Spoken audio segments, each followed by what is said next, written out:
Wearing my favorite Georgia shirt, around the house shirt. It should have been thrown away like 5 years ago, but we're still repping it. Those are the best. Yeah. I have a K-Swiss t-shirt that I won't throw away. Mm-hmm. No matter what weight I've been, it's been like the right fit. It's really mysterious. It's perfect for you. Yeah. Well, this is actually just the best shirt ever because I was going down to well, actually, we'll go ahead and hey everybody, what's up? Welcome back to Nick and Nat's Patty Whack. Nick and Nat's Patty Whack. Whoop whoop. We give dogs bones. Yes. Oh, I almost said pause, but that's not the right one. Anyway, yeah, we'll move on from that phrase. So I'm wearing my favorite shirt here. I got it. So we went to Rolling Loud one year when I was in college, which is really funny looking back on it. You know about Rolling Loud? I don't know about Rolling Loud. So it was I guess it is still a music festival, but it's heavily centered on hip hop. I would imagine because I did find out that loud meant weed. Like, yeah, as a very grown adult. Yeah, just two people stoned out of their minds, and someone's like, "Man, it's loud out here," and I'm like, "Not really. I mean, we're near the L." Yeah, I mean, it's not too loud. Yeah, eventually they're just saying it. They're like, "He smells like pot. Yeah, he just reeks like marijuana. He smells like." That was a funny moment. Was once I hit like my mid-20s, me and my dad were driving somewhere back home, and they would always say it smells like skunk. Mm-hmm. I mean, I'd be like, "Damn, it smelled like right." He went, "It's a skunk. It smells loud." And he was like, "What?" And I was like, "If we say, yeah, just don't worry about it." Yeah, like he was like, "All right, whatever." Like he's like 60. There's no explaining terminology to my dad. Fair. He'd be like, "That's a dumb phrase." Yeah, so, he's barely on board with the phrase "cool." he resisted it all through his high school. He hates it. He actually. That was funny because I smoked weed growing up, and my parents were good parents and did not want me smoking weed. Right. And so whenever I'd get caught, I was the youngest sibling, so getting caught, you wouldn't get that much trouble. So whenever I'd get caught, or my dad would like kind of get mad about it, he'd be like, "Where are you going, smoking dope?" And I would laugh every single time. Like, you can't. No one says smoking dope anymore. That's fair. Especially when they're pissed and they're like in your face. So that one backfired a lot. Yeah. Okay. Anyway, back to so we were going to Rolling Loud. And Rolling Loud is a funny festival because I think we went the second year they had it, and it was like two stages that were near each other in a massive area, so you didn't have to walk too far. And honestly, nothing too eventful happened there. It was a good time. There was a bunch of people saw like Action Bronson and stuff. But years later, like Rolling Loud videos would always be like street fights. So it'd be like, "What happened at Rolling Loud this year?" Or there was one where it was like Kodak Black got arrested like right after being on stage for something. Like it was always drama filled. So anyway, we were driving from South Carolina to Miami, and we stopped somewhere in northern Florida, which is like the void of America. And we go into a gas station, and I can't remember. I got some soda or something like that, and they had a T-shirt rack. And the first shirt I saw was this one right here. Why is there a shirt that says Georgia in a Florida gas station? Yeah. B, I don't know about you, but horses are like far down the list of things I think about when I think of Georgia. Yeah. I think of like Coke, Atlanta, Georgia Bulldogs, black people, good beaches, and bumfuck. Nowhere are horses in that. This isn't Kentucky. Yeah. You know what I mean? No, yeah. Yeah. Also, I mean, look at how majestic it is. Yeah. Yeah, right? Georgia horses. So anyway, my wife doesn't understand any of that and wants me to burn this, but it's still hanging in there. But it's comfortable. It's comfy as hell, dude. Dude, that's what it's about. Yeah. It's comfy as hell. I wear stupid T-shirts under my work clothes all the time just because they're comfy. Stick it to the man. Exactly. Yeah. I'm like, you don't even know that this is it. Yeah. Uh-oh. We got an appearance from the boys. I tried to shut them out. That? I think Emily might have opened it for them. No, all I saw was the handle move. I think that the boys climbed on each other's backs. Franklin? They're getting smarter. Franklin, do you need to tell us something? Come up here, Frank. Come on. Get up here, big guy. Yeah, all the dudes. What's up, everybody? These are my boys, as you already know. Iggy and Franklin. And they like to be involved. So, to our audio-only listeners, it's 2 6'5" men have come into the room. And the biggest dudes you ever seen. Yeah. Yeah. All right, we got double trouble. I'm here for this. But yeah, I love this shirt. And Rolling Loud was fun. Smoked weed and saw a lot of hip-hop, and it was a good time. So, highly recommend. Maybe don't get in the street fights late at night. That's not good. But, yeah, you know. Yeah. That's That's the theme. I don't even know if I've been close to a fight, to be honest. Really? Yeah. Oh, yeah. That was I don't know if I'd call it perks, but whatever side effect of going to relatively ghetto middle school and somewhat in high school. Ah, okay. Yeah, it's I like gotcha. it's funny because me and my buddies would talk about it a lot. It's like you literally turn into like cavemen. Because what will happen is most of the time it would be in cafeterias. A lot more fights happen in my middle school than high school, but Yeah. because by the time we got to high school, it was like a cop will fight you. Right. Like you're a 16-year-old, like yeah, like someone will turn an eye if you charge at a cop and a cop judo flips you on the ground and you hurt yourself. You know what I mean? Like everyone's gonna be like, you had it, but you can't do that to like a 13-year-old. Right. So a lot of the fights would be suppressed in high school, but it would always be the same thing where you'd be sitting in the cafeteria and there'd be the typical noise that exists with all those people, and then it's just like a slow quiet.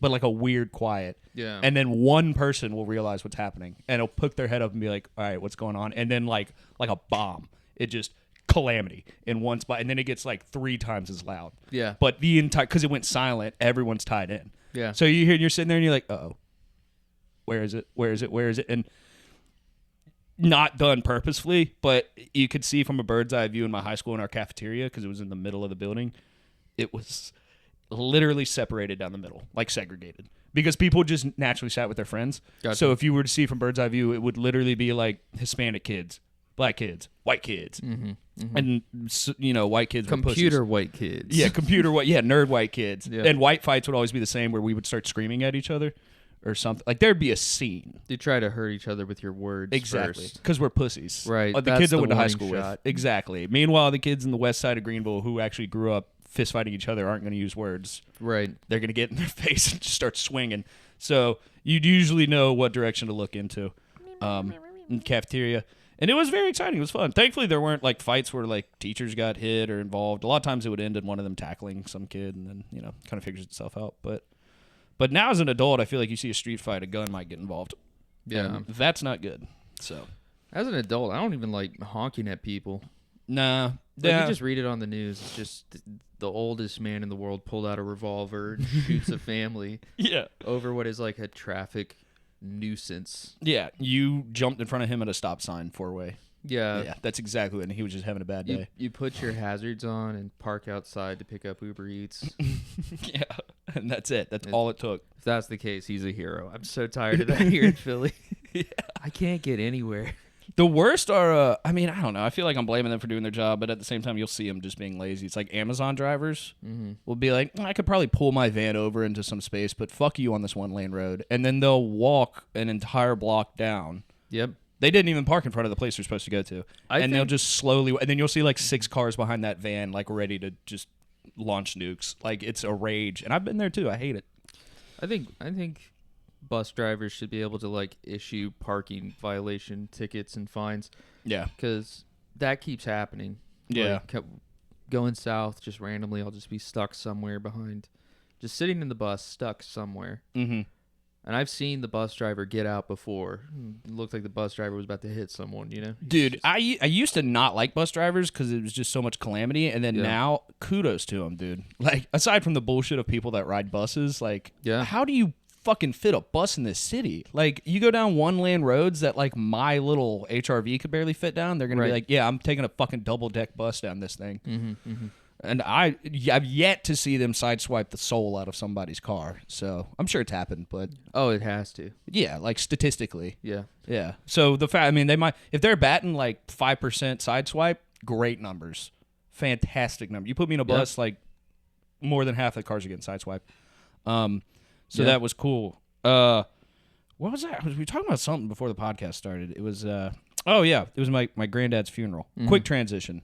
This is fun. Yep. Oh, hold up. Try again.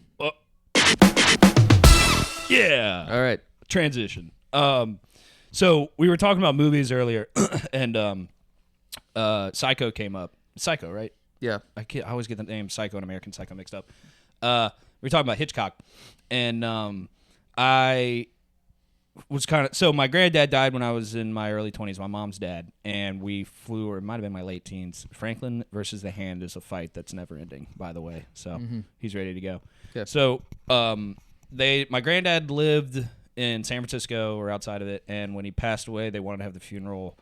It was like 2 hours north of San Francisco, in this small town. I think it was Ocala, and the only way to get there is you have to ride up, I guess, the Pacific Coast Highway. And where we were, it was getting more like desolate. Not desolate, but like Northern California to like parts of Washington is like weed country because it's just so much like green tree area, like forest almost, and then people can just grow and do whatever they want. Right. So once you get out of San Francisco, you're in like, it's like you drive immediately into like farmland almost. And right before you hit that, you go through this little tiny town, and I can't remember what it was called, but it's where he filmed Birds.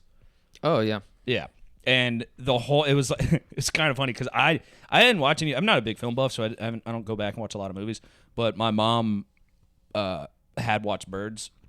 Yeah. This one was coming out, and she found out that's where they recorded it. Right, we got in the car. She was like, one, I don't want to drive on this highway because it's terrifying, and two, I don't want to go through that city and it will freak me out. So my brother-in-law started driving, and the entire time we're driving through the city of Birds, my mom is just like not looking at like that movie fucked with her so much that like going through the city of whatever it was just like, yeah, if we could not do that. And then we were like, we can't, like, we're on the Pacific Coast Highway, you can't just go through a mountain and out back, like, right. So we had to tough it out. But that was exciting. I didn't know that could strike fear in viewers that bad. Oh yeah. Old horror movies. It's a pretty good movie. I think it's probably like voted as high as it is though, because people from Philadelphia just see the Birds and they're like, #1, baby. Yo, go Birds. Yeah. Go Birds, dickhead. But that actually, so there's a lot of weird shit happened with that funeral. So we go up to this place, Ocala, and we stay in basically a motel. So we go, it's like, to paint the picture, we're on a highway, and to the left is like, it's ocean, but it's not like beaches. It's like you know those photos when you it's like rocky. Like cliff rock beach. Right. Like those photos of Ireland. Cliffs of Dover. There you go. Yeah, that was a better phrase. So that's to the left. We're on a highway going straight, and to the right is just like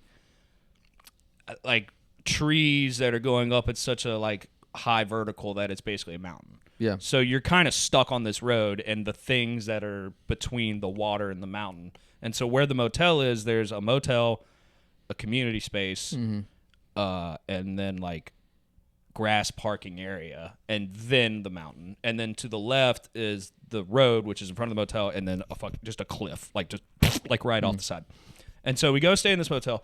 First off, it's the creepiest fucking motel I've ever seen. Right. It's like porcelain dolled, like 80s vibe, and we're there. So it's me, my brother, my mom, my sister, and my brother-in-law.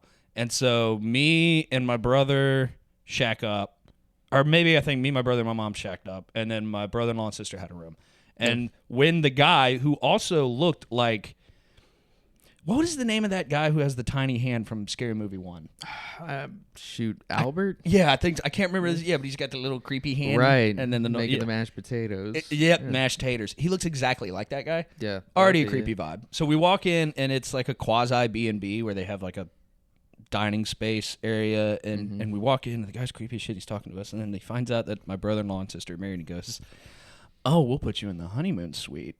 Creepy enough that he said that. We're like, okay, so we go look into it, and the honeymoon suite is just an empty, I mean, it's a room, it's got a bed and everything, but it's an empty heart-shaped hot tub in the corner.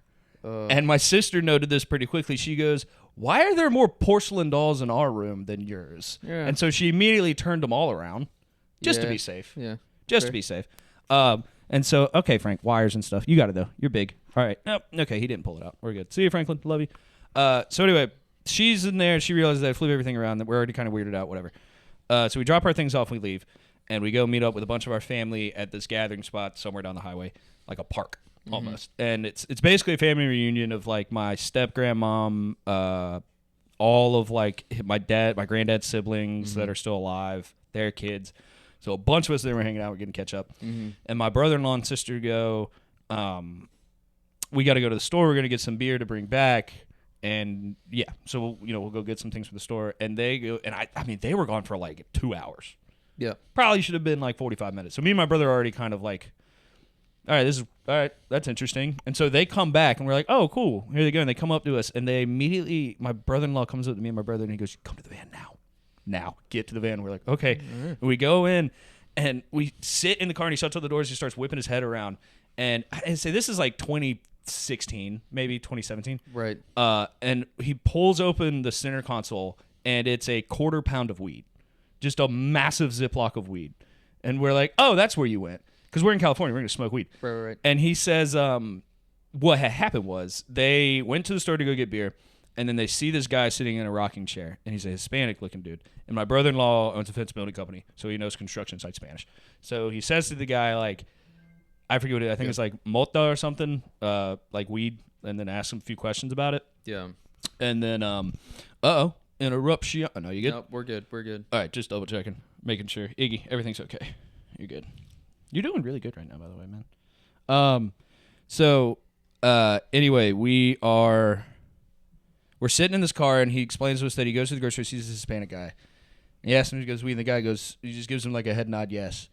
And he says, okay, great. And the guy goes, give me like 20 minutes. And he literally just stands up, turns around, goes like around the front of this grocery store and up into the trees. And they're like, okay, sure. And they didn't give him any money yet, so they were like not worried about it. So they go in, they get a beer, and they go hang out. And they said he comes back like 30, 45 minutes later, and he's got a little bag on him. And he walks up to him, and he goes, how much you want? My brother-in-law's like, and my sister goes, just take whatever he's got. Like, don't make it a big deal. Don't need to like split it up right here. Let's just get this over with. And then the guy goes, I've got a quarter. And my brother-in-law's like, okay, yeah, we'll take a quarter because we're only there for like 3 days. And the guy goes, 150. My brother-in-law's like, what the fuck? Because quarters are like 70 to 100. Right. And my sister's like, just get it over with. Like, we're in Cali. It's really good weed. And he goes, okay. And he gives him $150. And then he said he literally lobbed him just like, whoop, there you go. And just, boom, it's a quarter pound of weed, which is like $700, $800 of weed. And immediately he's like, we can't smoke all this. Yeah. There's no way we're smoking. It immediately become a moment of panic. So he comes and he picks us up. He comes and tells us, and then we had to tell our mom because we had to be like, hey, Mom, we're in like a federal crime amount of weed right now, just to let you know. And she did not like that at all because she didn't smoke weed. Just keeping you up to date. Yes. We're CCing you, just looping you in, you know. Hey, Mom, let us know if you want off the email chain. But we went to go buy weed. We bought too much weed. Yeah. So anyway. I wonder if there's like other federal crimes you can accidentally commit, like if I buy too much beer in New Jersey and take it back home, is that they're just going to assume I'm trying to resell it? I was going to say at a certain point, they're like, distribution, right? Right. Yeah, they're like, what are you doing, bub? Yeah, you buy enough of anything, I guess you're a distributor. That's a good point. Like, how many liquor bottles in your car unopened is enough to where they have to see your liquor license? Yeah, exactly. You know what I mean? Like, how big of the trailer of liquor is enough to where the cop's like, all right, dude, where's the paperwork? He's like, I don't have a license. Yeah. And then the guy's like, all right, well, I can't arrest you, but I'm going to follow you for about 2 or 3 hours. We're going to see where this goes. Yeah. You got to prove it. So yeah, exactly. You're existing in a crime right now. Well, my wife yesterday was like, yeah, like I don't see a world where I'd ever go to jail, and I'd be like, well, you better not run a stop sign. You might be innocent, but you might end up there either way. So anyway. That's something wonderful to have in a wife that doesn't see herself going to jail someday. That's a great quality to have. Yeah, right off the bat. Yeah. If you meet a girl that says I definitely see myself going to jail. Let's dive into that a little bit, or we can leave, one of the two. Yeah. But I got lucky. I met a lady that doesn't want to go to jail. Yeah. So anyway, we're with a federal crime amount of weed in this minivan in Bates Motel, basically, and we're just rolling the fattest things we can roll ever, just like king size joints, just like barely matching the end. We're having a good time. And then the night comes around, and we're standing outside at the front smoking joints, just doing so. I don't know. I think because we would do like dinner stuff with family, and then whatever we're done, we're hanging outside the motel. And it's me, my sister, and my brother-in-law, and we're standing in front of our motel door, and there's the community space nearby. I'm pretty sure it was like a quinceañera. It might have been a wedding or something. Yeah. A lot of Hispanic music coming from there, and it's a big party, a lot of people, and we're just standing there smoking a joint. We watched 2 people come out of the community center. No one else is outside. It's like the whole party's inside and everything's pitch black dark. 2 people come out of the community center. It's a girl and a guy, and the guy's like blackout. And she like drags him to the front door of the motel. She knocks on it like 4 times. And the creepy fucking dude who checked us in comes out. We don't hear what they say because we're like way at the other end of like the motel. And we're kind of like, this is weird. What are these 3 people going to do? And whatever, they figured out. The 2 of them go to this white van that has been parked in that parking area. And like 30 steps behind them, Norman Bates comes. They get in the back and he gets in the driver's seat. And they go off. There's no windows in the van, just the 2 windows up front. And the van was not there the next morning. We didn't know where Norman Bates guy was. And me and my brother-in-law and sister were like, it's more likely someone in that van got murdered than not. Like, there's no... Because that guy was blackout drunk. Like, it was like he doesn't know where he is, and that woman was not hammered drunk. And why would you want Norman Bates to drive you in a murked out van in the side of the world? It was a very weird moment. We were like, all right, we probably saw death. That's interesting. So that was the last day there. The next morning, we were ready to get out. Anyway, I'll finish the story pretty quickly. Go down to see San Francisco. We go get our flights. We stay one night in San Francisco. At this point, we have half of the weed that we bought. So, wow, y'all are burning through it. We tried you're not, so hard. You're not quite there, but we still have an eighth of a pound of weed. Yeah. And so we panicked, really, we don't know what to do. One of us has the idea that we're just going to mail it back to South Carolina because one of the classic stoner logics, that's probably not true. If you mail stuff through UPS or FedEx, legally they can search your shit. But if you mail it through USPS, it would have to go through Homeland Security, which usually only gets dinged on international packages. Now, if you send a package that reeks of fucking marijuana, they're going to open it. Like probable cause. I will say, though... Again, that was probably not true.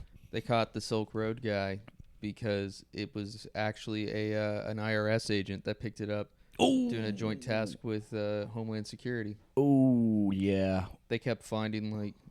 They were more focused on the hard drugs. It was whenever, like, Oxycontin pills were huge. Yep.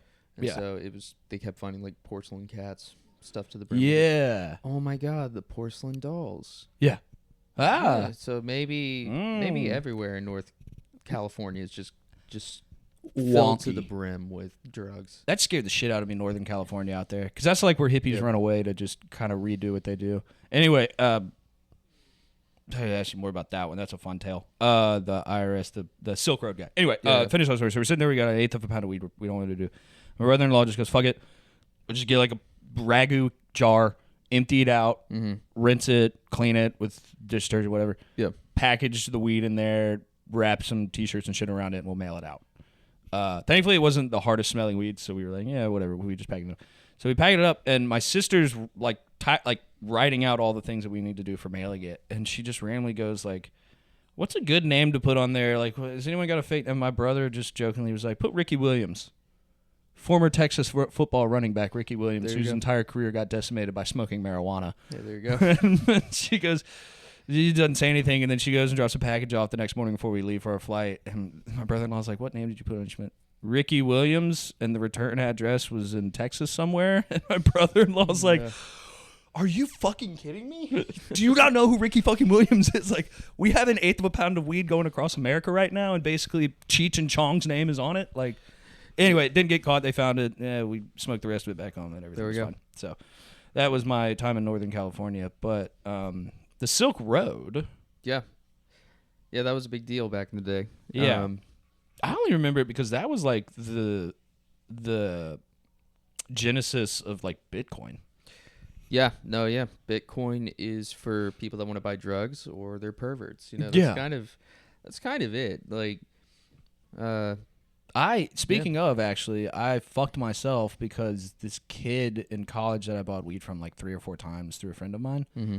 Like the second time I went to go buy weed from him, he's like, "Dude, why don't you just use your wallet?" And I was like, "What?" And he was like, "Just get some Bitcoin. Just use your wallet." And this is like 2015. Yeah. So I could have gotten like, it still would have been somewhat expensive, but you could have gotten a Bitcoin back then was like only a few $100s. No, I mean, there used to be a website called the Bitcoin Faucet. Where if you went and you clicked it, you got 1/10 of a Bitcoin. Fuck me to tears, dude. Fuck me to tears. We missed that one. It was so useless at the time. It was so dumb. And the only thing I knew it for, because I first heard of the Silk Road like 2010 maybe before that, because that was one of the things where it was like when you had the old internet of playing like flash games and shit, right? You would hear about that, and I was way too young to do like a LimeWire era. Like I was way too young to do any of that stuff, but you'd kind of hear about it. But I remember back then like knowing what Bitcoin was, because people would be like, well, I'd be like, well, how am I just gonna go buy drugs online? And they're like, well, one, you have to go on the dark web. I was like, what's that? And they're like, just download another Google Chrome thing, basically. And then years later, I actually found out what the dark web was. But someone literally was just like, it's a different Google Chrome thing. Just download it. I was What's like, sure. the dark web? It's what your grandparents think AOL is. It's it's just do everything evil. I remember thinking it was like some like dark, vast space of crazy stuff. And my friend, like who's better with computers, would get on it every now and then. And he was like, dude, it's like 99%, like nothing. It's just like random code and stuff that just got thrown out there. Yeah. It's that 1 little percent where you find like the illegal stuff. But anyway, so I remember back then, like in 2009 or something like that, being like, yeah, you can get this thing called Bitcoin and then exchange it and no one knows who you are. And as long as you go on like Tor or whatever it was called, you'll be all right. And then like 15 years later, like everyone's like, I need a Bitcoin. Yes. I need a Bitcoin. And I'm like, fuck, I really missed that one. Yeah, you had a chance. You could have been a multimillionaire if you just tried to buy Bitcoin once and then you get scared about buying the drugs, so you just kind of didn't do anything with it. I got like 6 Bitcoin I'm just sitting on. Yeah, you're like, I don't know. I don't want to get caught. So then you just like forget about it. Yeah. And one day someone's like, yeah, 1 Bitcoin's 40 grand. And you're like, oh. Yeah. Oops. How many dumb bums in America that were like me that just smoked weed woke up with $700,000 one day? I mean, that happened with fucking Dogecoin. Like, that's got to be a moment in American history where we're just sad about ourselves. I'm sad about ourselves. No, I fundamentally don't understand crypto. I'm an old person at heart. I really am, because I'm just like, it's a fucking commodity ticket with no commodity, you know? I mean, it's just like, well, technically, I mean, I studied finance in college. Money, every bit of money we have is the exact same thing. To an extent, but like, what's it called? Like even fiat currency, $1 is $1, and it's used as an actual like stable index of value. It is a convoluted process that does have value. In cryptocurrency, because it is just going up. Mm-hmm. Then that's it. I mean, that's just what you do. It's almost like buying a security. Actually, yeah. It's not. I see what you're saying, because it's not a currency at that point. It's an investment. Exactly. And that's not what it was supposed to be, obviously, but that's kind of where it's at. But unless I mean, the whole buy a hitman, then I guess you're using it as currency. Yeah. They should actually just do that with all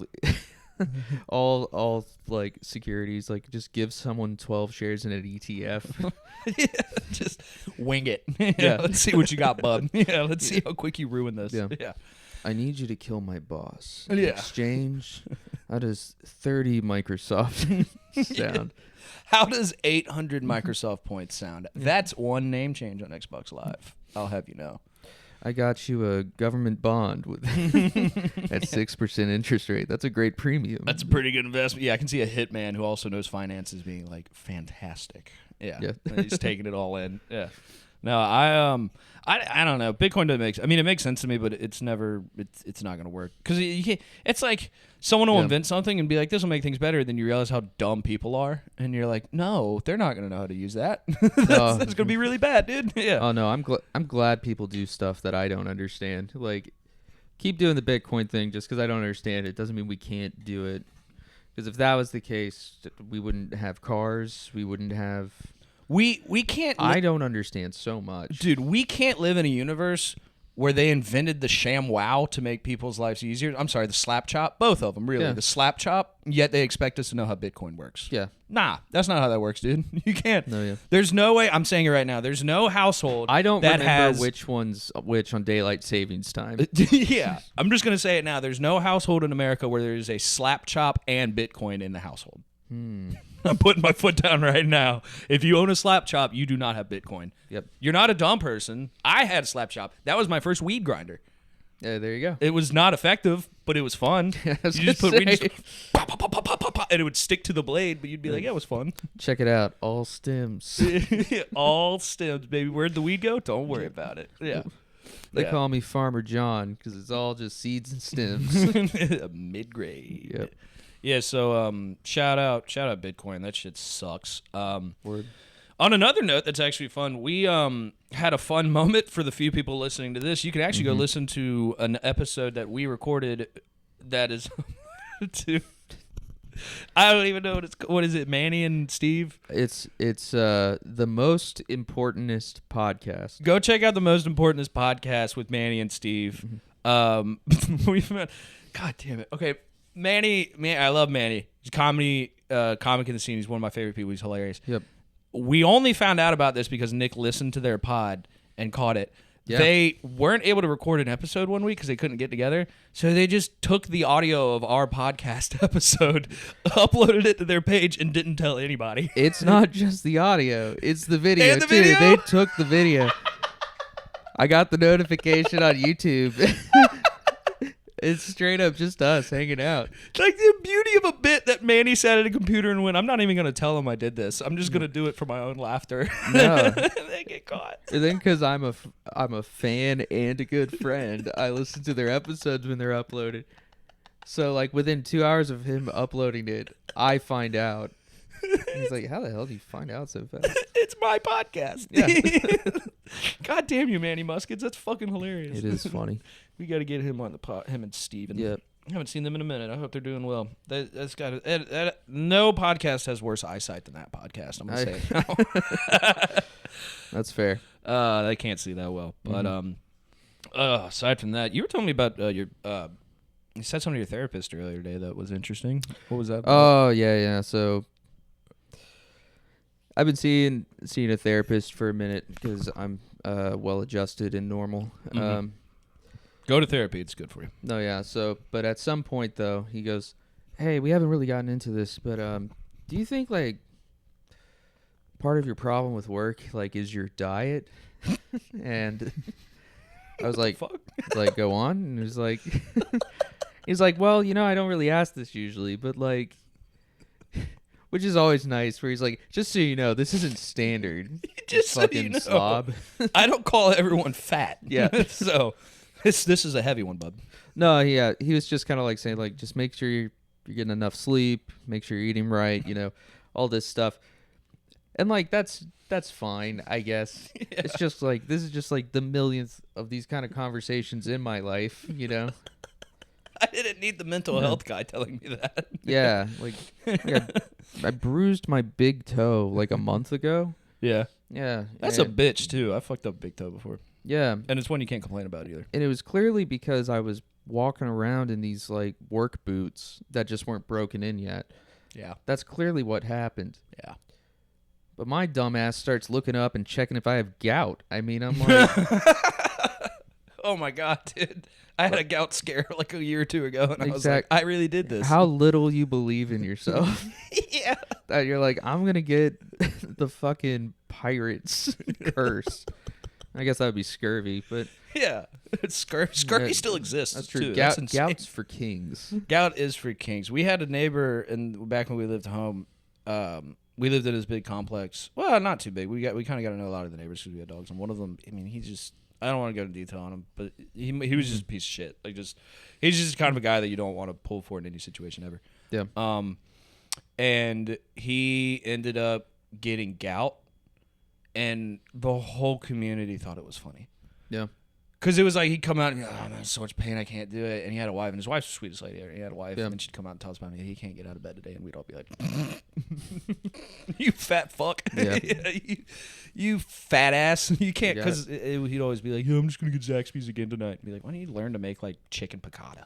Like, why don't you just try in life? Like, but I mean, anyway, whatever. It is very funny when someone is so disliked that something like that happens where you have to be like, can I laugh at that? Yeah, I can laugh at that. Yeah. Like, yeah. Like if it was cancer, it'd be like, that's not fun. But gout, yeah, you're fat. Yeah, dude. you ate yourself into it. Yeah, you're basically in a fat coma of the foot right now, so get used to it. Oh no, the King's disease. Yeah, I'm sure. As I'm saying that, I know I'm gonna get it one day, so that's fun. Shout out Giz out. Word. Big word stuff. We got New show, showcase that I've been helping out or been brought on to help out with Mr. Pat Sullivan. Shout out Pat Sullivan. Shout out Cleveland, Ohio. Yeah, called Post Up Comedy. It's a great show at the Monkey Club. Come check it out. But we went there the other night, and I had a fun little moment because I thought I'd be a good boy, and I printed out some flyers. Yeah, I got some from FedEx, and it was only like $30-$40. Yeah, and I brought them because I got like 50 of them, and I handed them to him, and they were actual flyers. And I watched his face be like, "The fuck." I was like, "What? It's a flyer." And then he just kept looking at me, and I went, "Oh, I could have just done regular paper." He's like, "Yeah, like it's just gonna be like stapled on a wall." And I was holding this like professional made enveloped like nice flyer set. And he's like, "All right." I'm like, I mean, it was only $30, but yeah. Gotta love comedy where yeah. if you gave it too much effort, then they're like, "Nope." You look like an asshole. Yeah. That's why a little inside comedy here. I can't. I hate doing act outs on any bits because there's nothing more painful than when no one laughs because it's all other comics and you have to like. Oh my god! Get off of one knee or like reposition yourself. Yeah. Like I used to do one where I kick my legs out when I talk about people on cops running. Oh yeah. When it didn't hit, immediately you'd hear all the like boom, boom, boom of my fat ass stomping on a stage. Yeah. And then it would be like. All right, yeah, so back to watching, and then all the comics in the room would be like, rightfully so. Yeah. Yeah, so nothing like that. But I get back at them. I stand in the back of the room, and I like to, because whenever I'm on stage, I feel like any normal person is like, man, I really don't want someone to like make fun of that word slip up I just had or anything. I immediately go to some comic I'm good friends with, and I'll just start picking at them like that. I'd be like, sounds like you put an S at the end there, you fucking idiot. And then the other comic will like kind of laugh at it. So it's fun in my head that I'm saying the things that would break a comic on stage to another comic. It's fun. Yeah. We're very supportive of this community. Right. We all share the pain. Yeah. So. We all share the pain, and we will sacrifice anything for the bit sometimes. Yeah. No, definitely. Manny did that with his last pod. It's my favorite clip on the entire internet. Manny had another pod with this guy named Dennis. Love Dennis. Dennis is a great guy, but they just got in an argument on the pod, and it's the funniest thing to ever do. I don't know. I'll tie it into this somehow. You know what? I'll edit this. I just don't know how we'll talk about Dennis B without it's a good without point. just getting like a New Yorker magazine worth of text. If you are in the Philadelphia area and you see a show with Dennis B on it or anything, go to it. He's a good guy and it is hilarious. I love Dennis B. Him and Manny, probably not the best match for a podcast. So when their podcast ended in just the dumbest comic argument ever, it's a thing of beauty. So anyway, I might just edit that in now. We're not talking about the post. I'm not talking about the joke either. Okay. So what did you do this week? I don't know. Sounds like something a pedophile would say. You're going to keep doing that. It sounds like you were out there diddling kids all week. Nah, I'm done. It sounds like you were out there diddling kids all week, and you don't want to admit it because you don't want to talk about it. You don't want to say. And then we're back. All right. So, yeah, that was very funny. That's why we love Manny and Dennis. Go check both of them out if you're in the city. Dude, I did not eat breakfast today. I'm like, yeah, I've got the hunger brain right now. Oh, man, yeah. I'm hanging in. Barely hanging in there. What's ideal breakfast for you? You a pork roll guy? Dude, that's a good call. You know what it is? I like a pork roll, but I feel like I live in a world where I know I can't teach myself how to do it. Mm-hmm. Biscuits and gravy. Biscuits and gravy. If I knew how to make biscuits and gravy, I'd have gout tomorrow. Heck yeah. Oh, we can make it happen. They haven't figured that shit out up here. I got a buddy in New York, and they're bringing not only a Bojangles but also a Zaxby's. Oh wow. So they're importing the argument too. That's nice. They're bringing it all in. Yeah, because I've said for a long time, Raising Cane's, it's not bad, but it's not good. Yeah, it's just chicken that exists, and then they have sauce that they want you to do, and then you get that Texas toast that you dip in. It's a sauce restaurant. Yeah, why is New York importing the South right now? Like they made a massive deal about them getting Krispy Kreme. Yeah, and I love Krispy Kreme. I do. But now I have to see New Yorkers be like, yeah, it's a New York thing. Oh, you could fuck right off with that. Yeah. That happened in my hometown because my hometown would take. I'm from Greenville, South Carolina, and Charleston's on the other end by the water. They just started taking their restaurants. Not taking. The Charleston restaurant owners would expand, and then you would have just the same like bougie restaurants. And like one came in that's a barbecue joint. Actually, I in the weird chance that they hear this, I don't give a fuck. Fuck you. There's a place called Lewis Barbecue, and they did the most sacrilegious thing, I think. So there was a place before that. It was called Tommy's Ham House, and Tommy's Ham House had been there since Jesus Christ, probably. Right. And it was, it was ready to go. It was on its last leg, but it was also like a big city staple. Like whenever presidents would come through, I don't. Maybe they just thought that was a good way to get South Carolina. They would always go to Tommy's Ham House and shake hands. See, that's beautiful. Like, yeah, that's like small town America stuff. Yeah, we have a restaurant kind of on its last legs, but it's because it keeps burning down. Yeah. And the history of it is that it's really good, and people are like, I really hope they get enough money from insurance when it inevitably burns down again. What a poor insurance agent. Just gets... TLC Burger has burned down like probably 5 times since I've been born. So much insurance money. Yep. I'm just picturing an insurance agent just gets a call one day and immediately gets like a rush in his heart where he's like, no, not again. Not again. No, I don't know how they can be insured. There's no way. So, those are the best. That's what keeps the world going. So we had Tommy's Ham House is there for everything. It was a breakfast joint. They had good biscuits and gravy and everything. And then Tommy's it was time to die and was ready to go. I don't know if the owner got too old or whatever. So they got rid of Tommy's and they demolished it. And immediately they built this place called Lewis Barbecue. Now, in the South, our thing is barbecue. Yes. You use a bunch of different types of foods. And it's regional. It is regional. It is the same as like high school pride. Yeah. Where you're like, look, this is where I'm from, so I have to be. This is like cheesesteak versus a New York Italian sandwich or something like that. Like chopped cheese, I'd say. Chopped cheese, pretty close. That's a great comparison. Yeah, this is like in one city it's one, in the other city it's the other. But if you take a Southerner out of it, it's gonna taste the same. You know what I mean? Like So it's the same way with barbecue. Okay, but the breakdown of barbecue. There's 4 families of barbecue. There's Memphis where they do a bunch of dry rub. Right. So it's not sauce. And they do like wings, brisket, pulled pork, whatever. They got all that. Yeah. Kansas City, they're big on ribs and sauce and burnt-ins. Very big on sauce. So much sauce. It's good. It's really good. Yep. That's their vibe. In Texas, they do brisket.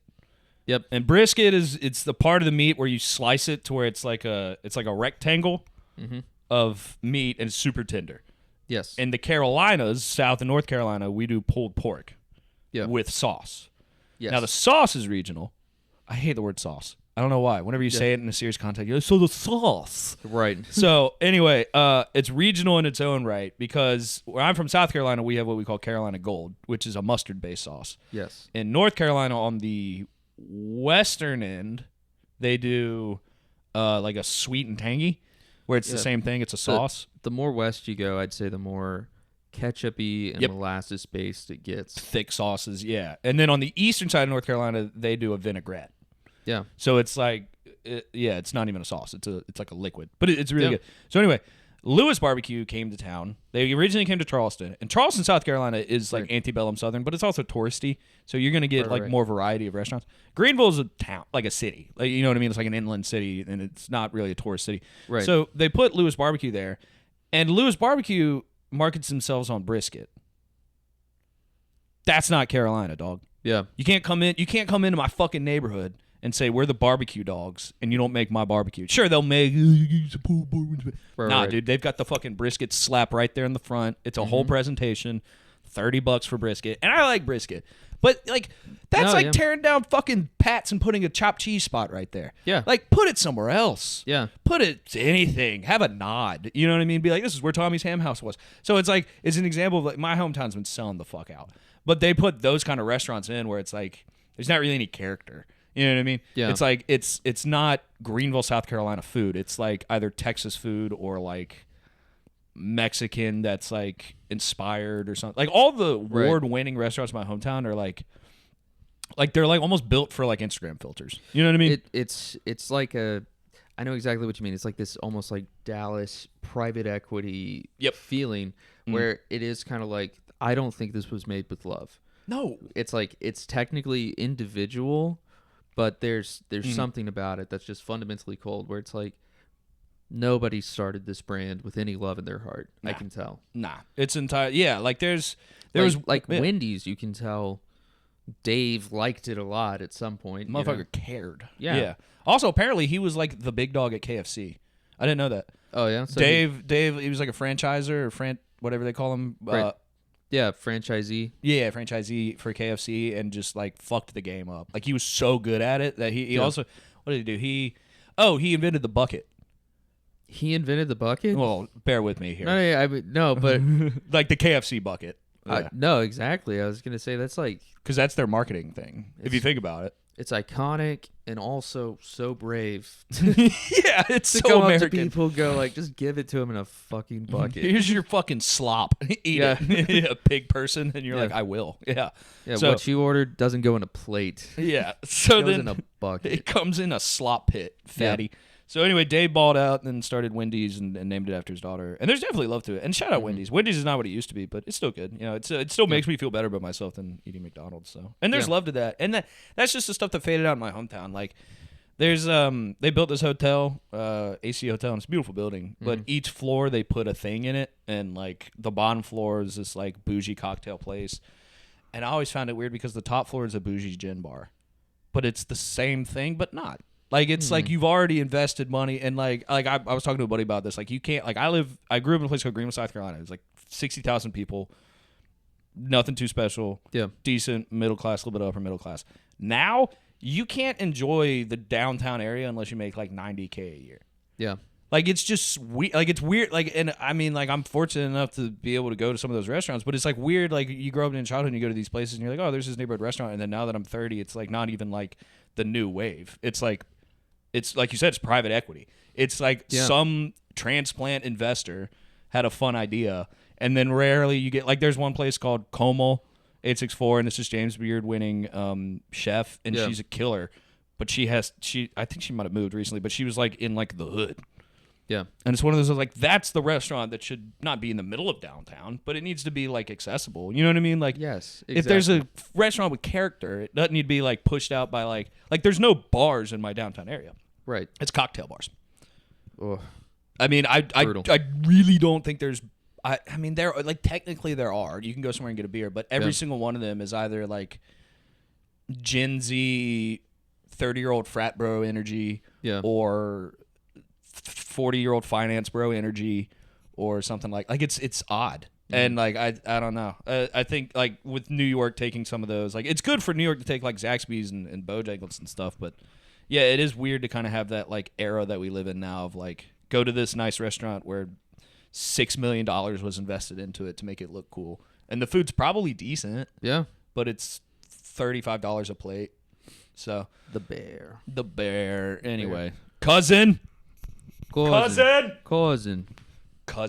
Anyway, I digress. I'm getting old.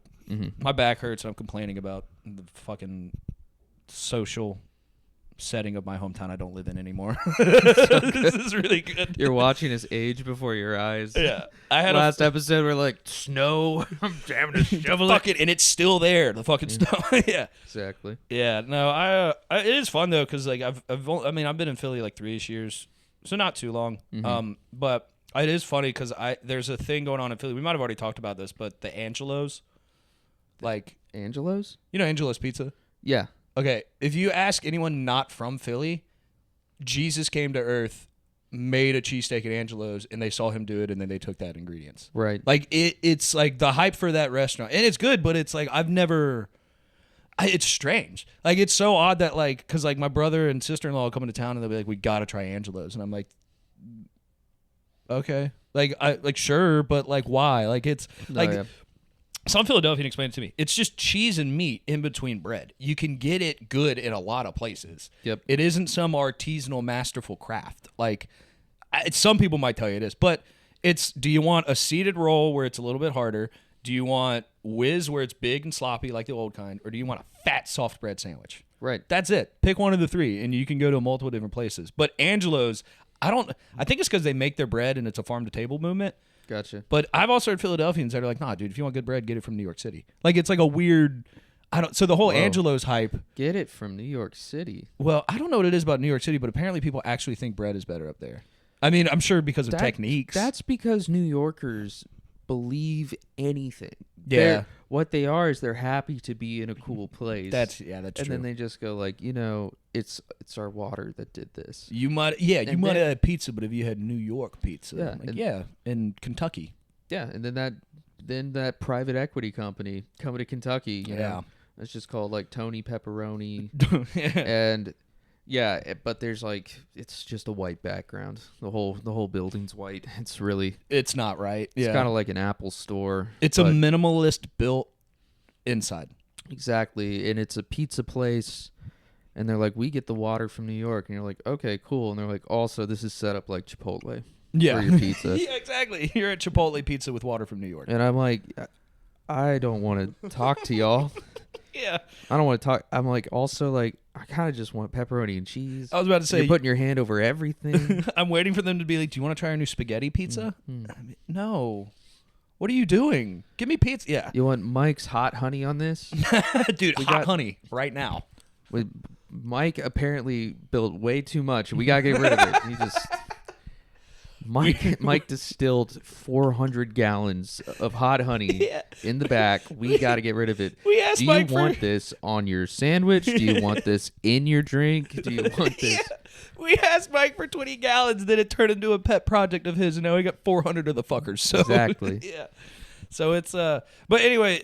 So I don't, maybe the bread's better in New York. I don't know, but it's not the mineral water. It's definitely techniques. But it is a thing where it's like the fact that someone will come to this city, not from the city, and be like, I got to go get a cheesesteak from Angelo's. And you're like, why don't you do like, I don't know, like a roast pork sandwich or like go to a poppy shop and get something that, you know what I mean? Like a more authentic vibe instead. I mean, I'm not hating on the cheesesteak. I think what's happening. But it's Angelo's cheesesteak. And it's like, it's the most simple sandwich ever. Why do you have to get it from one place like that?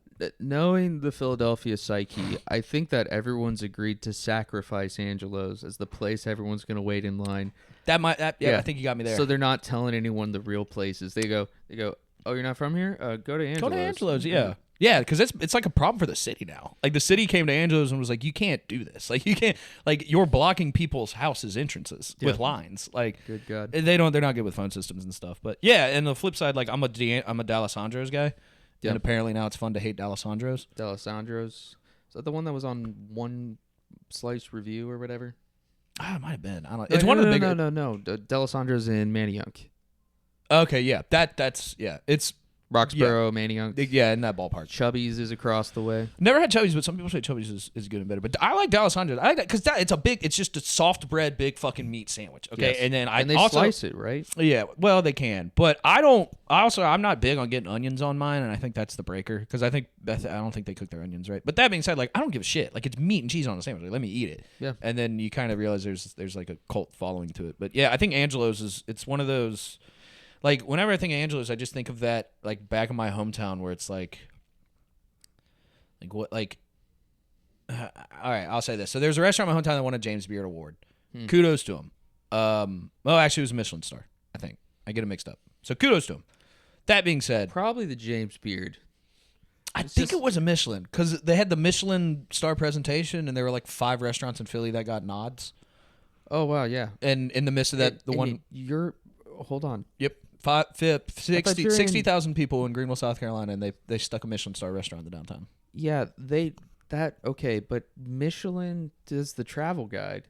You don't know about Michelin stars? No, I know Michelin does the travel guide. I know they do stars. That was belittling. No, but here's the thing: they hadn't reviewed Houston until 2 years ago. Yeah, like it's a city of 5 million people. You might have someone wanting to travel around. I don't know. This is just one of those East Coast moments where I'm like, technically, my brother-in-law, my wife's brother works at like a nicer fine dining restaurant back in their hometown, and I've talked to him about it, and he's like, yeah, I mean, if you're in America, you go for James Beard.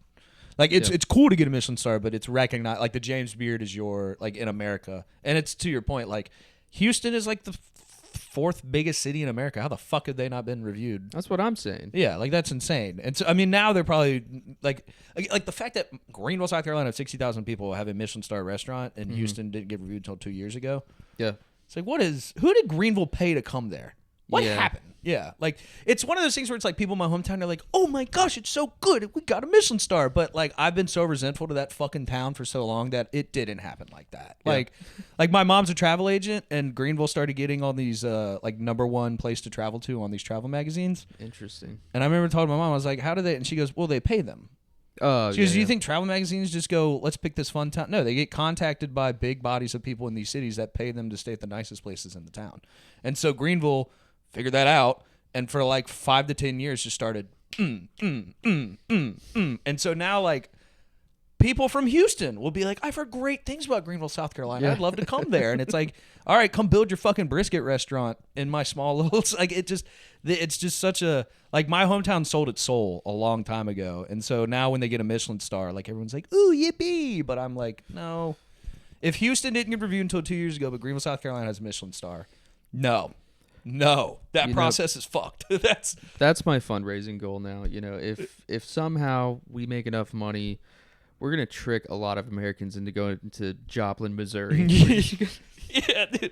Displacing not smart, but displacing wealthy Americans. That's a fun game. Yeah, it's gentrification if they're not wealthy, but if they're wealthy, it's fun. Yeah, Yeah. It's like, hope you like sushi from one of the most inland places. Have you ever had sushi in Cleveland, Ohio? God, I've had it in Bentonville, Arkansas. Oh, It was fine. it was all right. He was a guy that was like, "I'm here for this." And It I was his like, passion. And so it was passion. It was cool. Oh, okay, The that's a whole good way to time do it. I am looking around, kind of like Scared. nervous. Yeah, nervous of what to touch. Yeah, I'm like, I don't, there's parts of Arkansas I don't trust them to cook any meat. Yeah, that's a good much less point. Fish. That's a good point. I don't want to see a fish restaurant in the boonies of South Carolina. I'd rather it be barbecue or Mexican food. Dude, That's catfish. what I know. Oh, okay, I do miss. I will catfish. take it back. Yeah,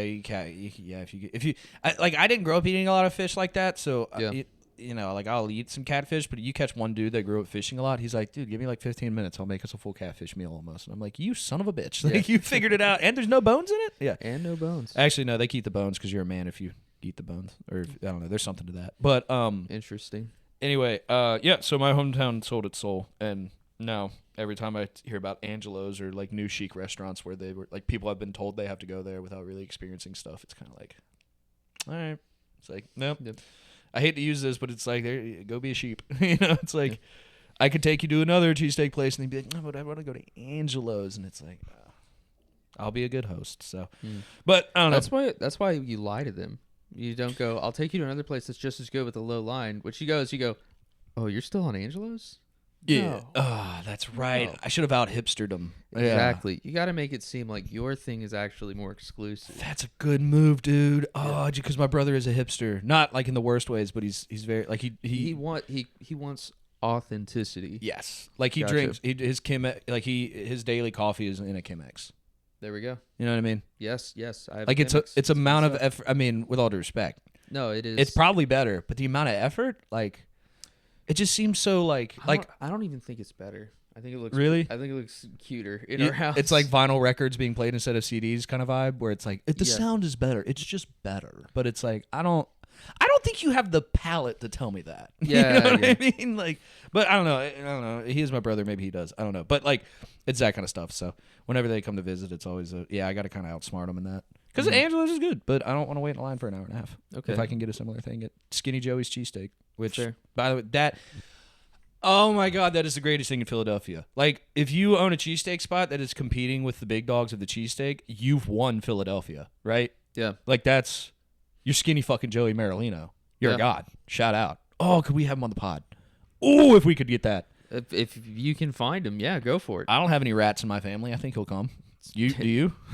No, not that I know of, actually. So- Good. All right, cool. I've got a family down the line that's Italian that might have, so I'm just not going to tell them that. But so anyway, I digress. I feel like this is a good vent sesh for literally no one but myself. That's fair. Um, It was. yeah. Oh man. Oh man, no, you're good, man. Yeah, we're having fun. We are having fun. But yeah, shout out to Manny and Steve. We're gonna start getting some guests on here soon. I know we've already lined up a few people. It's gonna be a lot of fun. Oh, and check out Milk Talk podcast with Chris Jones. I think we'll have him on in a little bit. That's a fun listen. Yep. And go Birds. Oh, and the Flyers. Yeah, because we are a hockey pod. We are a hockey pod. Let me see the score real quick of their record, just to kind of give you guys an update because we know you're waiting. While you're doing that, actually, I do have an impression I want you to try. Yes. Okay. Can you do Optimus Prime? Oh, fuck. Let's see if this helps. Megatron, you're going down. I'm Optimus Prime. That was way better than I thought it would be. I'm not going to lie, dude. I didn't even watch Transformers For much. a first shot, that was pretty dang good. Yeah. That was really good. All right. What's the scenario? What do we got? Yeah, so Optimus, you're going to show me around Philly, and I really want to go to Angelo's. Did you read on the BuzzFeed that would be the place to go? Yeah, Optimus, please. I'm never up here. How mainstream are you? Please. I just want to go to the place I saw on Reddit. Megatron frequents Angelo's. We will instead go to D'Alessandro's, a much safer option. I bet you wouldn't show me the Liberty Bell if I didn't demand it. A real bell wouldn't have a crack in it. I feel like we've created a weird fighting couple. I was about to say, I was about to spin out on Optimus Prime. All these hipster fucks are ruining the economy. Be like Optimus. Yeah. Jesus. All right. Let's see. What's one? I'm trying to think of one that I could do. I'm not gonna lie, I didn't research this one too hard. How about what's a fun one? Ah, damn it. We already did Ray Romano, so we can't do Kermit the Frog. True. Can you do Marge Simpson? That's a good one. All right. Hi. Hi, homie. Yes. I'm Homer. That's a good one. Yeah. I'm sad, a little squashed. Swooshed. All right. What's the scenario? Okay. Let's see. Bart has been smoking vapes and using internet boy terminology. So you are confused by certain phrases that he's been saying around the house. Like lit and fire and stuff. Right. Bart, if you're gonna look smacks, you're trying to be a red-pilled Chad and not a black-pilled soy chud. Oh, Marge. Vaping's for... We want him to be a chud.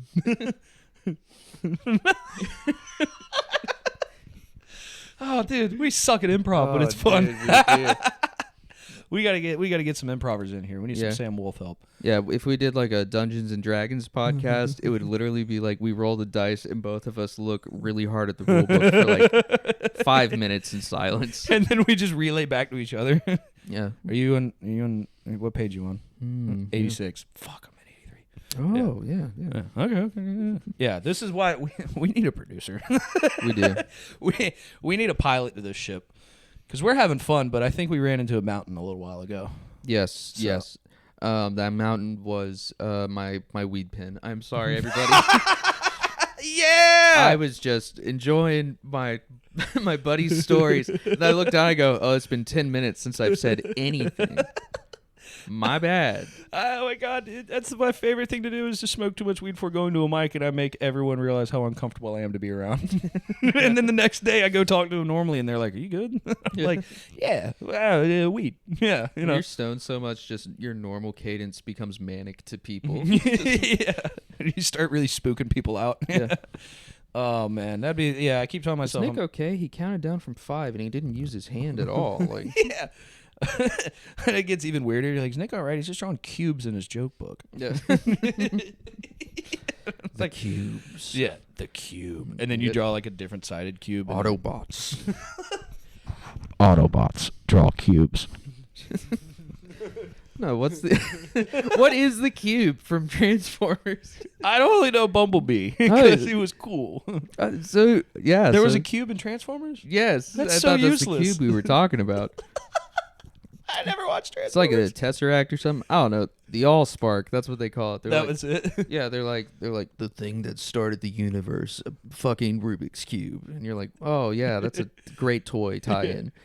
Yeah, It's like Yeah. Megatron wants to take it to make a big cube planet that he can rule over, and it's like, but he's not gonna like enslave people or something like that. He just wants to make another planet, and they're like, yeah, I don't like that.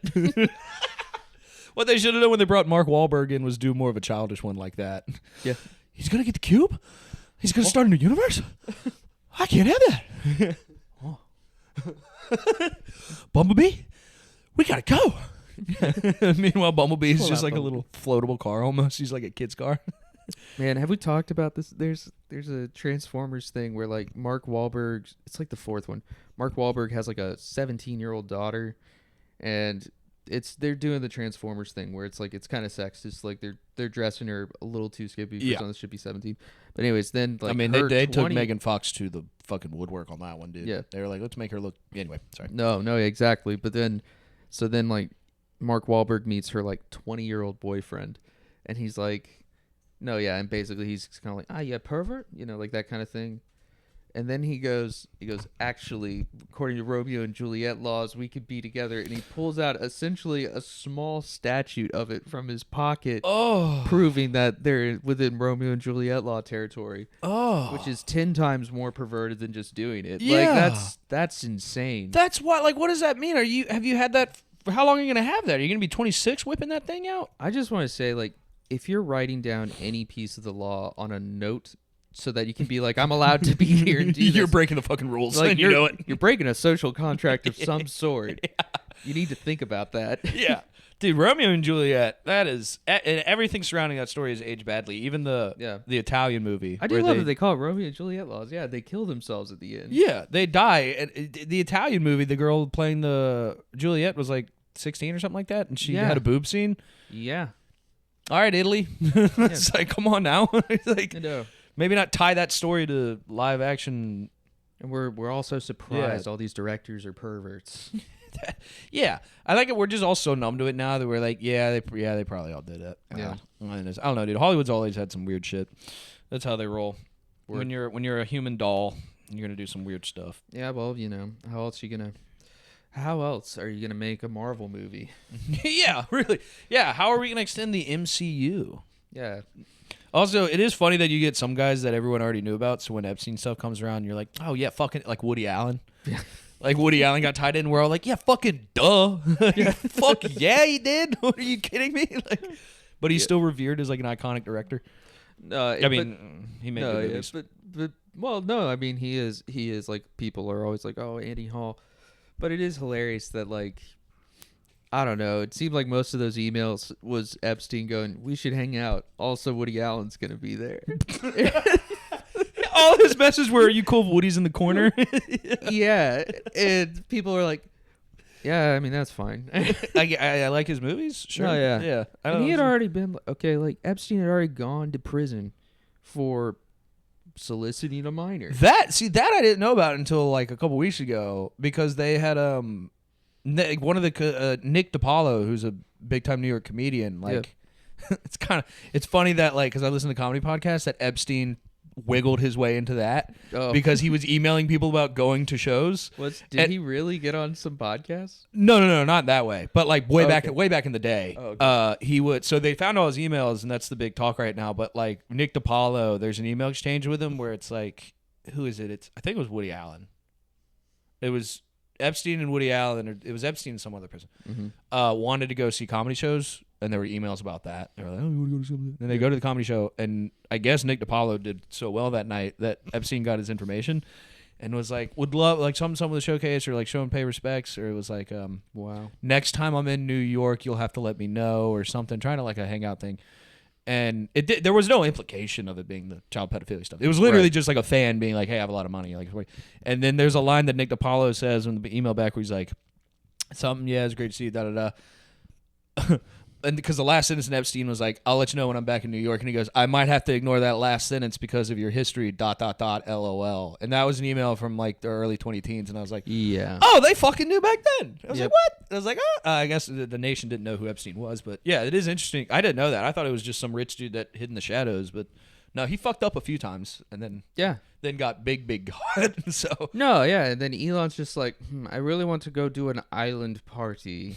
I want to do an island party so bad. I would like to do an island party. God, Elon creeps me out, dude. Every bit, like, how much of it is not like? When does it become a pre-crime? You know what I mean? Like, yeah. he's openly been like, I'm dumping loads in as many women as possible. I want to have too many kids. Yeah. You have God level of money. You are so socially inept that I don't think you'd know if it was a crime or not to do something like that. And you're also arrogant as shit. So it's almost kind of like it's like I know he did without you know what I mean? Like it's you get someone like that where you're like, why don't we have eyes on him at all time? You know? I mean, yeah, the fact that he's a grown adult lying about being good at video games. That was amazing, dude. That is. He brushed that under the rug so fast. Yeah. No, and he can't even just say, yeah, I'm pretty good for my friend group. He has to be like, oh, I'm like a top 10 Warcraft player of all time. So he did that with I think he did that with Diablo too. And Diablo, I didn't play a lot. But Diablo is one of those games where it's like from the bird's eye view down, you have to control a lot of people. Yeah, isometric. Yeah, it's kind of like the game for like competitive autisticness. I feel like on the internet, you know, like you remember how like World of Warcraft was fits a niche. Yeah, like World of Warcraft was the one. I kind of feel like Diablo is that one now. So I think what Elon did was he was like, this is going to be a PR move. And then he just said, I'm like a top 10 player in the world. And I don't even know how it got found out, but he pretty much just took the information. Was it because he was paying someone to play under his name?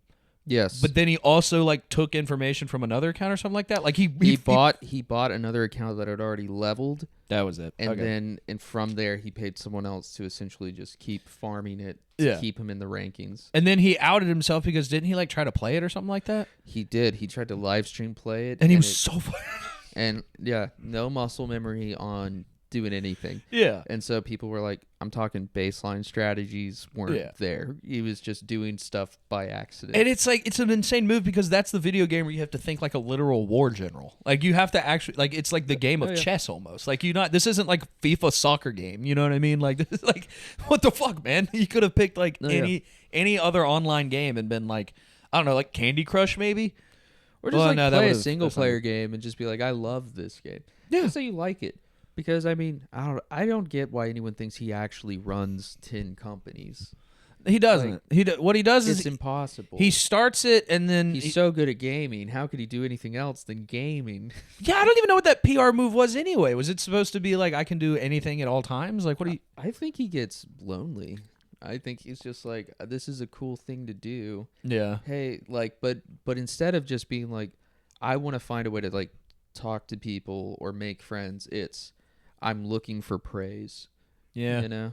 It is a power conquer thing, I think, with him. That's, we're really on fire about this. This is what the podcast is. I was about to say, we're doing deep dives on Elon. We are psychoanalyzing the most flat character in human history. I can't believe he tried to tie into comedy too, and he's that socially out. It's just I don't know. It's weird. It's like that kid in high school who thought he was funny but was just cringing everyone. But he's managed to find himself as like the richest man in the world. No, yeah. And now we all have to listen to his shit bits and his weird ideas. Yes. Just because he figured out how to launch a rocket and land it. Or someone he paid did. We say figured out. Tech had been there. Like I don't know, and that's the weird because that's his thing now. He buys his way in. Yeah, like Tesla, they had a working prototype. Mm-hmm. They had the rechargeable battery. All that tech was there. Mm-hmm. Musk came in with investor dollars and basically said, "Hey, just make sure it looks like kind of a normal sedan." Yeah, and then after that, it was basically his audacity to lie. Yeah, and pretend Tesla was like going to literally bring us into the next stage of human evolution. When it's electric cars, it's an electric car company, and they're like, well, also, we're making robots that nobody needs or wants, and it's like, all right, it's like I don't need a $20,000 robot to do my dishes. I need a dishwasher for $500 that Yeah. I'm regularly doing. That's it, you know? I need to live a normal fucking life. I don't need a jetpack in my 1-bedroom apartment. Exactly. Yeah. The things he does. I will say though, it is funny how he moves because I remember, I was so I studied finance and I was taking a class and we had this one professor and they were teaching us pretty much like how a stock value is created. And like basically the gist of it is like there's a lot of factors, but one of the bigger things is there's got to be certain finances that back it up, like certain like revenues. Fundamentals. Yeah, like there's certain, like quarterly revenue changes and this, that, and the other. It's like it's actually an incredibly in-depth process to determine a stock value. But another thing that really drives it is the consumer confidence, which is why the whole GameStop thing happened. Yeah. Because everyone was like, this would be really good, so they just bought into it. No, I mean, it's like they say about collectibles, you know. What's the value of this? Whatever someone's willing to pay. Yeah, exactly. And what Tesla did, and it was funny because my professor he was making himself really angry as he was telling it. Yeah. Because he was an old Wall Street dude. Tesla has literally, I mean, now maybe they have. This is back in like 2017. They had no financial reason why it should be a valuable stock. It was 100% confidence, Yes. which like cheated the system of the stock market. Like it made no sense to anybody. And it's still doing that.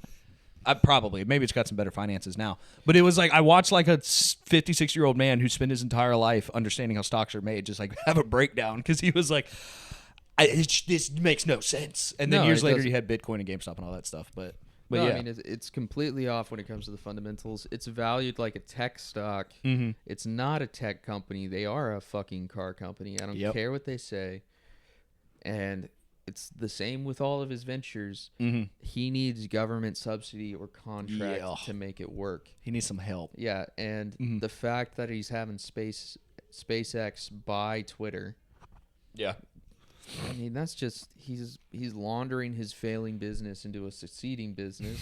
And the succeeding business is only succeeding because he has an admin writing the blank checks saying, "Yeah, SpaceX get to the moon." You know, Dude, the hardest thing about it too is like he could have just done this and been fine, but every time he puts himself out there, it's just cringy. Exactly. It's just so cringy. Yeah. Exactly. No, fucking Like the line was between the flamethrower. Bezos doesn't just randomly come on late night. No. Bezos just marries another woman who has created a fake face and body. I know it might be mean, but she did, and it's just kind of funny to look at. And then he's just going to fly people out to space. Right. Probably He's not just- good for some reason, but He's it's just better dressing Dominican and flying people to space now. than... Yeah. And having weddings that are, like, disturbingly nice. Yeah. Didn't he, like, rent out the whole city of Venice? It was something like that. Like, it just an insane Money amount. means like, nothing. That's what rich people should be doing. So, yeah, Elon goes on and is like, oh, I know comedy. It's like... But like, comedy's legal again. There was a line with Elon where it went from funny to cringe, and I think for me the line was when he, remember when he just was like, "Fuck it, we're gonna make flamethrowers." Yeah. It was actually really smart because that was his what's the word, crowdsource funding. Oh yeah. Because he Yeah, just the made Boring Company. he just made Stuff. shitty, cheap flamethrowers that looked official, and people spent like hundreds of dollars on buying. Like it was actually a genius move from a finance perspective. But then, like he bought Twitter and changed it to X because he likes that. Yeah. No, it's always going to be Twitter, and X is stupid. And then someone also said this to me, and it's another like cringe moment. Like he named the fucking cars the Model S, the Model 3, the Model X. Yeah. Because it says sex. Oh Jesus Christ! And you're like, Elon, it's just if you weren't fucking cringe, it could have worked. But then now it's it's like what is it? Legalized comedy was another thing he kept saying and stuff. It's just not fun anymore, Elon. But that being said, he's not going to end. He's going to blow something up. He might kill us all. Go to your Tesla right now. Hit update. He's installed 6-7 mode. It forces it to cruise control at 67 miles an hour. That's real. No. I really thought it was. Exactly. That's what a dork this guy is. He's such a fucking dork. Yeah, that's what it is. So yeah, he'll kill us all. Yeah. I'm certain of it. He'll do something, but at least we'll laugh at him. Maybe that's how we're supposed to die. He sits there in a room with a button right in front of him, and he's red in the face, angry. And he'd think so. I don't want him to get a choice in the button. That's a good point. Someone's gonna have a button choice, and it might be him, but he'll sit there just as everyone's laughing in his face, and he's remembering some cringy high school moment, and he just goes, "Fuck you all," bam, and then we die, and that's it, because he thought he'd be funny, and he wasn't. So Please don't kill me, Elon. Yep. Oh, and PayPal's not that bad either, actually. I do like PayPal. They let me put stop payments on things like CapCut, which fucking won't let you cancel subscriptions. Oh, yeah. That's a good call. They won't. Yeah. CapCut, I'm on to your bullshit. Fuck you. Buy DaVinci. It's better. Yeah. All right. Well, yeah. I mean, we're at $1:20. I think I talked through the whole pod. I picked up at some point. Yeah. No, we had fun. I just remembered my car's parked out in Kensington, and it's been there for a day and a half. And no. I'm about 90% sure it was an untagged spot, so we should be fine. But Okay. Nat's going to take a little trip after this, so Fair. we'll keep you guys updated. All right. Yeah, going forward, we're going to bring some people in. We're going to get better at impressions. Mm-hmm. Hopefully, we can get Skinny Joey on. I don't really think there's anyone I want on this podcast more at this moment, so we're going to try and get that ball rolling. But we've got Chris Jones coming up. Got a few other guys. The Sick Ghouls podcast, if you listen to that, we're going to see if we can get those guys in here. And we're going to just keep the patty whack going. So, Yep. Salute. Salute. Goodbye from Frank and Iggy as well. Right.